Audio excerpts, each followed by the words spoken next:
चला नमस्कार विद्यार्थी मित्रांनो, आजचा सर्वात महत्त्वपूर्ण आपण लेक्चर जे विद्यार्थी किंवा असे काही कार्यरत शिक्षक असतील की ज्यांनी किंवा ज्यांची ही पहिलीच वेळ टीईटी परीक्षा देण्यासाठी असेल. बघा, जर तुम्ही टीईटी पहिलीच वेळ देत आहे तर या पहिल्याच अटेम्प्टमध्ये आपण टीईटी परीक्षा खरंच पास होऊ शकतो का, तर या बाबतीमध्ये आपण आजच्या या घडीला चर्चा करणार आहोत. बघा, जर तुम्ही टीईटी परीक्षा पहिल्यांदा देत असाल तर तुमच्यापाशी योग्य रणनीती योग्य मार्गदर्शन असेल तर तुम्हाला टीईटी परीक्षा पहिल्याच टर्ममध्ये तुम्हाला चांगल्या पद्धतीने उत्तीर्ण होता येते. मग नेमकं त्याची संपूर्ण जो काही रोडमॅप आहे, तर नेमकं टीईटी परीक्षा चांगल्या गुणांनी जर आपल्याला पास व्हायचं असेल तर ते नेमकं आपल्याला काय रणनीती केली गेली पाहिजे, तर हे सर्वच्या सर्व भाग जो आहे तर आपण या 10 मिनिटांमध्ये बघणार आहोत. सर्वात महत्त्वाचं, तुम्ही ज्या काही परीक्षेची तयारी करत असाल, आता ही आपली टीईटी परीक्षा आहे, इव्हन तुम्ही टेट परीक्षेची म्हणा किंवा सीटीईटीची म्हणा किंवा कोणत्याही तत्सम स्पर्धा परीक्षेची तयारी जेव्हा करत असता तेव्हा तुम्हाला पहिल्या प्रयत्नामध्ये पास होणे हे नक्कीच आव्हानात्मक असते. परंतु जर तुम्ही योग्य रणनीती जर केली असेल, स्मार्ट स्टडी तुमच्यापाशी असेल आणि योग्य मार्गदर्शन जर तुम्हाला लाभले असेल तर नक्कीच तुम्ही पहिल्या प्रयत्नामध्ये टीईटी म्हणजे 100% पास करू शकता आणि ती सुद्धा चांगल्या गुणाने. मग याच्यासाठी सर्वात महत्त्वाचं करायचं काय आहे, तर मुद्दा पहिला असा आहे की आपण ज्या परीक्षेची तयारी करतो आहे तर त्या परीक्षेचा संपूर्ण सिलेबस आपल्याला माहिती असणे गरजेचं आहे. जसं आपली टीईटी परीक्षेचा जर आपण गृहीत पकडलं तर आपण सर्वात महत्त्वाचं बघा, टीईटी साठी आपल्याला सर्वात महत्त्वाचं 150 प्रश्न असणार आहे बरोबर पेपरमध्ये, आणि 150 प्रश्न हे 150 गुणाला असणार आहे. किती? 150 गुणाला, आणि आपल्याला 150 मिनिटं वेळ मिळणार आहे. किती? 150 मिनिटं वेळ सुद्धा मिळणार आहे. म्हणजे एका प्रश्नाला 1 मिनिटं हा व्यवस्थित पद्धतीने आपल्याला देतो. मग आता नेमकं या परीक्षेचे निकष काय आहे, आपल्याला नेमकं काय आहे, निकष काय टाकलेले आहे, काय अटी आहे. मी खुल्या गटासाठी सांगतोय. खुला जर गट असेल तर त्यांना पास होण्यासाठी म्हणजे ते टार्गेट पूर्ण करण्यासाठी जवळजवळ 90 गुण, 150 गुणापैकी 90 गुण खुल्यासाठी बोलतोय. खुला इथं लिहून देतो बघा. खुला जो काही गट आहे, प्रवर्ग आहे, तर त्याच्यासाठी 90 गुण तुम्हाला घ्यावे लागेल बरोबर. म्हणजे जवळजवळ परीक्षेचे 60% गुण तुम्हाला प्राप्त पाहिजे पास होण्यासाठी बरोबर आहे. आणि याच्यामध्ये जर राखीव गट असेल तर त्यांना थोडे कमी आहे, मला वाटते ते 83 गुण तुम्हाला दिलेले आहे. म्हणजे जवळजवळ 55% तुम्हाला मार्किंग मिळवणे गरजेचं आहे. परीक्षेचा महत्त्वाचा मुद्दा असा आहे की या परीक्षेमध्ये कोणत्याही पद्धतीची एमपीएससी सारखी निगेटिव्ह मार्किंग नाही. बघा, निगेटिव्ह मार्किंग नाही, ज्यामुळे आपल्याला 150 पैकी 150 ही प्रश्न सोडवण्याचे चान्स आहे. म्हणजे जरी तुम्ही तुक्के जरी मारले तरी तुम्हाला कोणताही इफेक्ट तुमच्या कोणत्याही बरोबर येणाऱ्या प्रश्नावर असणार नाही बरोबर. म्हणून आपण परीक्षेला जाताना एक गोष्ट लक्षात ठेवा, निगेटिव्ह मार्किंग नसल्याने आपण 150 पैकी 150 प्रश्न सोडून यायचे आहे. हा पहिला मुद्दा झाला. मग 150 पैकी 90 गुण मिळवण्यासाठी सर्वच विषयामध्ये आपल्याला तज्ञ असलं पाहिजे का, तर याची अजिबात गरज नाही. 150 पैकी 90 जर गुण घ्यायचे असेल तर आपल्याला सर्व विषयामध्ये तज्ञ असण्याची अजिबात गरज नाही. फक्त तुमचा जो काही स्ट्रॉंग विषय आहे तर त्यामध्ये जास्तीत जास्त गुण खेचण्याचं तुम्ही टार्गेट ठेवलं पाहिजे. जसं तुम्हाला मराठी जमत असेल तर मराठीमध्ये पैकीच्या पैकी गुण आणण्याचे प्रयत्न करायचे. जर कोणाचं गणित जमत असेल तर गणितामध्ये पैकीच्या पैकी गुण आणायचे. कारण आपल्याला जे काही 150 प्रश्न परीक्षेमध्ये विचारणार आहे तर ते नेमकं कोणत्या विषयावर किती प्रश्न आहे हे माहिती पाहिजे. तुम्हाला मराठीसाठी 30 प्रश्न असतील बरोबर आहे, गणितासाठी तुम्हाला 30 प्रश्न असतील, त्यानंतर तुमचे सामाजिक शास्त्र परिसर अभ्यास याच्यावर प्रश्न आहे, त्यानंतर बाल मानसशास्त्र याच्यावर प्रश्न आहे, विज्ञानावर प्रश्न आहे बरोबर आहे. तर असे एकंदरीत तुम्हाला 150 प्रश्न 150 मार्कासाठी पेपरमध्ये विचारले जातील. मग या विषयापैकी तुम्हाला जो विषय सर्वात जास्त जमतं म्हणजे ज्याच्यामध्ये तुमचा कॉन्फिडन्स आहे की सर मी या विषयामध्ये पैकीच्या पैकी मार्क आणू शकतो, जसं याच्यामध्ये गणित हा विषय आहे जिथे आपण पैकीच्या पैकी म्हणजे टार्गेट जेवढं आहे ना तेवढंही प्रश्न बरोबर आणू शकतो. मराठी असा विषय आहे जिथं पैकीच्या पैकी आणू शकतो. त्यानंतर तुमचं हे बघा बालमानसशास्त्र आहे, हे सुद्धा तुम्हाला एक टार्गेट असणारा विषय आहे. म्हणजे इथं सुद्धा तुम्ही काय करू शकता, पैकीच्या पैकी गुण आणू शकता. हे झालं सर्वात महत्त्वाचं, आपल्याला टीईटी परीक्षेमध्ये कोणते विषय आहे नेमकं आपण त्याची रणनीती कशी केली पाहिजे. आता सर्वात महत्त्वाचा मुद्दा असा आहे की आपल्याला समजा 90 किंवा 100 गुणाचं जर आपल्याला टार्गेट ठेवायचं असेल, बघा मी तर मानतो 100 पेक्षा जास्त गुणाचं टार्गेट ठेवलं पाहिजे. जर तुम्ही खुला प्रवर्ग असेल किंवा जर तुम्ही राखीव गटामधून असेल, टार्गेट हे 100 पेक्षा जास्त ठेवा. आणि टार्गेट जेवढं जास्त ठेवणार तेवढा जास्त आपण अभ्यास त्यामागे केला गेला पाहिजे. नाहीतर टार्गेट 149चं राहायचं आणि अभ्यास फक्त 1 तास करायचा, असं जमत नाही स्पर्धा परीक्षेमध्ये. पहिला मुद्दा बरोबर आहे. म्हणून सर्वात महत्वाचं काय करायचं, आपल्याला जितकं जास्त टार्गेट आपल्याच्यानं जमते तेवढं टार्गेट आपण सेट करायचं आहे.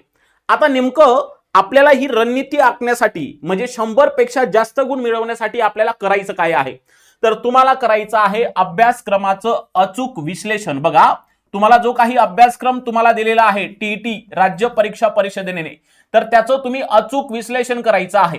आता अचूक विश्लेषण म्हणजे नेमकं काय आहे हे भानगड, म्हणजे कोणत्या विषयाला जास्त वेटेज आहे. आता तुम्हाला माहिती असेल, कारण परीक्षा म्हणजे आपण परीक्षेचा अभ्यास सुरू करण्यापूर्वी आपल्या परीक्षेचा संपूर्ण जो काही अभ्यासक्रम आहे तर तो आपल्याला पाठ असणे गरजेचं आहे, हाय का नाही. नाहीतर आपण उद्या पेपर राहायचा आज जायचं, नाहीतर पेपर होऊन जायचा उद्या जायचं, हाय का नाही. असं करायचं नाही. कोणतीही परीक्षा देत असताना त्या परीक्षेचा संपूर्ण अभ्यासक्रम आपल्याला पाठ असणे गरजेचं आहे. याला म्हणतात अभ्यासक्रमाचं अचूक विश्लेषण. लक्षात आलं का. आता याचा काय करायचं, तुम्ही याचा एक तक्ता तयार करून घ्यायचा का नेमकं कोणत्या विषयाला किती वेटेज आहे, हाय का नाही. जसं मी तुम्हाला सांगितलं कोणत्या विषयाला किती वेटेज आहे, बरोबर आहे. त्याच्यानंतर या अभ्यासक्रमाचं करायचं मायक्रो अनालिसिस म्हणजे मायक्रो प्लॅनिंग करायचं. म्हणजे कसं की नेमकं एखादी मराठी विषय आहे तर या मराठी विषयामध्ये आतापर्यंत कोणत्या घटकावर किती प्रश्न विचारलेले आहे. म्हणजे याचा अर्थ मी तुम्हाला असं सांगतोय की जे काही आपण अभ्यासक्रमासोबत आपण PYQ जर केले, बघा कोणत्याही स्पर्धा परीक्षेत जर तुम्हाला पहिल्यांदाच यश प्राप्त करायचं असेल तर सर्वात महत्वाची गोष्ट असते ते म्हणजे PYQ. परीक्षा कोणतीही असो, UPSC द्या, MPSC द्या, CTT द्या, टेट द्या, व्हॉटेवर काही द्या, बँकिंग द्या, तुम्हाला पहिल्या प्रयत्नामध्ये यशाच्या जवळ जायचं असेल तर याच्याशिवाय तुम्हाला कोणताही मंत्र भेटणार नाही. स्पर्धा परीक्षेत लवकर यश मिळण्यासाठी PYQ इज द बेस्ट, कारण याच्याशिवाय ते पॉसिबल होत नाही. पहिल्याच प्रयत्नात जर तुम्हाला सर्वात महत्वाचं पास व्हायचं असेल तर तुम्हाला PYQ करून जाणे हे फार गरजेचं आहे. PYQ मुळे काय होतं, तुम्हाला नेमकं मागील परीक्षेमध्ये कोणत्या घटकावर किती प्रश्न विचारलेले आहे, त्या प्रश्नाचा अँगल काय होता, ते बेस तुम्हाला तिथून लक्षात येतो आणि नेमकं त्या बेसवरूनच पुढच्या वर्षी नेमकं परीक्षा होणार आहे तर त्यामध्ये कसे प्रश्न विचारले जातील याचा तुम्हाला अंदाज येतो. म्हणजे प्रश्न जरी फिरून विचारले जातील तर तुम्हाला PYQ मधून सुरुवातीलाच माहित पडेल का असा प्रश्न येऊ शकतो परीक्षेमध्ये. म्हणून सर्वात महत्वाचं PYQ हा सर्वात महत्वाचा स्पर्धा परीक्षेमध्ये पहिल्याच अटेम्प्टमध्ये पास होण्याचा मंत्र आहे. त्याच्यानंतर सर्वात महत्वाचं, जेव्हा तुम्ही अभ्यास करता तेव्हा प्रत्येक विषयामधल्या कन्सेप्ट या व्यवस्थित पद्धतीने लक्षात ठेवा. म्हणजे ज्या काही तुमच्या संकल्पना आहे तर त्या संकल्पना तुम्ही व्यवस्थित पद्धतीने लक्षात ठेवा. त्याचबरोबर गणितासारखे जे काही विषय आहे तर त्याच्यामध्ये ज्या काही शॉर्टकट्स पद्धती असतात तर त्या व्यवस्थित पद्धतीने एका वहीमध्ये लिहून ठेवायच्या असतात. जेणेकरून काय होईल, जेव्हा आपण रिव्हिजन करत असतो, आता गणित नावाचा विषय हा टार्गेट म्हणजे जगामध्ये कोणता विषय जमते म्हणजे आउट ऑफ मार्क मिळते नाही मिळत हे माहित नाही, पण तुम्हाला गणित या विषयामध्ये आउट ऑफ मार्क काढता येतात. कारण गणितामधले जर तुमचे संकल्पना, नियम, कन्सेप्ट क्लिअर असेल तर, आणि कमीत कमी वेळेमध्ये सोडवायचं असेल तर शॉर्ट ट्रिक्स साठी क्लुप्त्यासाठी एक व्यवस्थित पद्धतीने वही तयार करा आणि दररोज तुम्ही काय करायचं, तुम्ही ज्यावेळेस आराम करता त्यावेळेस दररोज ते काय करायचं, एकदा वाचायचं आहे. लक्षात राहील तुम्हाला. तर अशा पद्धतीनं गणितासाठी असेल. त्याचबरोबर मराठीच्या ज्या काही क्लुप्त्या आहे, जिथं क्लुप्त्या लागतात मराठीच्या, त्या मराठीच्या क्लुप्त्या लक्षात ठेवायच्या, नोट डाऊन करायचं, जेणेकरून त्याचा फायदा फार तुम्हाला येते. आणि महत्वाची गोष्ट, आता तुम्हाला कसं असते स्पर्धा परीक्षेच्या क्षेत्रामध्ये हे अथांग सागर आहे.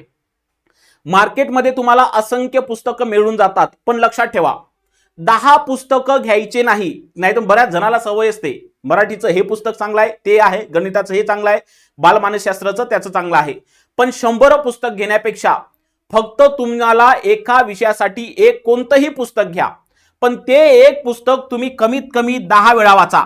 10 वेळा वाचा. तुम्ही मार्केटमधले कोणतेही 100 पुस्तक घ्यायचे नाही, एका विषयाचे कोणतंही एक पुस्तक घ्या आणि त्या एकाच पुस्तकाला किती 10 वेळा वाचायचं आहे. आपण काय करतो, एक ना धड भराभर चिंध्या करून टाकतो, म्हणून आपल्याला काही समजत नाही. म्हणून लक्षात ठेवायचं की कोणत्याही एका विषयाचं पुस्तक घ्यायचं आणि ते पुस्तक तुम्ही 10 वेळा वाचायचं, पहिल्या पानापासून शेवटच्या पानापर्यंत. म्हणजे त्या पुस्तकातले संपूर्ण कन्सेप्ट तुम्हाला व्यवस्थित पद्धतीनं काय लक्षात येणार आहे. आणि त्याचबरोबर तुमचा अभ्यास झाल्याच्या नंतर तुम्हाला सराव चाचण्या देणे फार गरजेचं आहे, ज्याला आपण मॉक टेस्ट असं म्हणत असतो. यानं काय होते, जो काही सर्वात महत्वाचा आपला परीक्षेमध्ये सर्वात महत्वाचं जे काही प्रेशर असते आपल्याकडे, आहे का नाही, टाइम लावून परीक्षेमध्ये जे काही आपल्याकडे प्रेशर असते की जर 150 प्रश्न 150 मिनिटांमध्ये आपल्याला सोडवायचे आहे, तर परीक्षेमधलं हे प्रेशर आपण हँडल करण्यासाठी आपण दररोज आपला अभ्यास झाल्याच्या नंतर दररोज कमीत कमी एक तरी मॉक टेस्ट देणे गरजेचं असते. आणि हे मॉक टेस्ट फक्त सोडवायची म्हणून सोडवायचं नाही, तर इथं वेळ लावून आपल्याला हे संपूर्ण कार्यक्रम करायचा आहे, जेणेकरून आपण ज्या वेळेस परीक्षेच्या वर्गामध्ये असणार तर अशा वेळेस तो जो काही प्रेशर आपल्या डोक्यावर आलेला असतो तर तो कंट्रोल होतील, हाय का नाही, काय होतील, कंट्रोल होतील. हे लक्षात ठेवणे फार गरजेचं आहे. म्हणून सर्वात महत्वाचं सराव चाचण्या मॉक टेस्ट देणे सुद्धा गरजेचं आहे. कारण मॉक टेस्टमुळे तुम्हाला जेव्हा तुम्ही परीक्षा हॉलमध्ये जाणार तेव्हा तुम्हाला तो कंट्रोल व्यवस्थित पद्धतीनं करता येईल. तर अशा पद्धतीनं तुम्हाला सर्वात महत्वाचं पहिल्या प्रयत्नामध्ये टीईटी पास करायची जर असतील तर अशा पद्धतीच्या तुम्हाला सर्वात महत्वाचं डाऊट क्लिअर जे काही आहे, ज्याला आपण म्हणू की अभ्यासक्रम आपल्याला माहिती असणे गरजेचं आहे. त्या अभ्यासक्रमाचं व्यवस्थित विश्लेषण करा, मायक्रो विश्लेषण करा, पीवायक्यू व्यवस्थित पद्धतीनं बघा आणि टार्गेट सर्वात महत्वाचं जास्त ठेवा. संकल्पना प्रत्येक विषयातल्या समजून घ्या, गणित मराठी सारखे शॉर्टकट व्यवस्थित समजून घ्या आणि मार्केट बाजारातले पुस्तकं 10 घेण्यापेक्षा एका विषयाला पुस्तक घ्या, जेणेकरून एकच पुस्तक 10 वेळा वाचलं तर हे कधीही फायदेशीर असते. तर अशा पद्धतीने जर तुम्ही प्लॅनिंग केली तर नक्कीच मित्रांनो तुम्ही पहिल्या प्रयत्नामध्ये काय यश मिळवू शकता. तर हेच होतं सर्वात महत्वाचं आपल्या टीईटी परीक्षेमध्ये, जे काही आपल्याला पहिल्या प्रयत्नामध्ये यश मिळवायचं असेल तर त्याची रोडमॅप. चला तर थांबू आपण आजच्या या तासिकेमध्ये, भेटू परत उद्या एका नवीन लेक्चरमध्ये. धन्यवाद.